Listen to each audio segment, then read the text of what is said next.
ହଉ ଆଜି କ'ଣ ହେଇଛି ଭାତ ଡାଲି ତରକାରୀଟା ତ କ'ଣ ଅଲଗା ପ୍ରକାରିଆ ହେଇଛି। ଇଏ କ'ଣ ଆସିଲା ଦିଅ ଆରେ ଆଳୁ ଭର୍ତ୍ତା ଏଇଟା ଏଥିରେ ପଡ଼ିଛି କଦଳୀ ଆଳୁ ସାରୁ ସାରୁ ସାରୁ ପଡ଼ିଛି ସାରୁ ହାଟରୁ ଆଣିଥିଲି ତ ସାରୁ ପଡ଼ିଛି। ଦେଖିବାଟା କେମିତି ଲାଗୁଛି ମ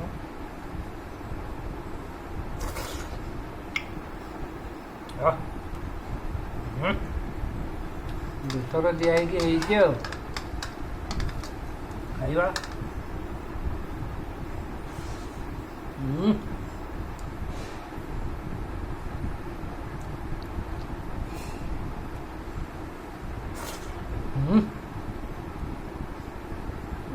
ତରକାରୀଟା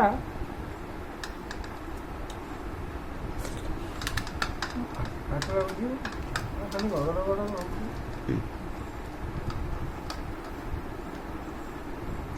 ଖାଲି ଯାଉ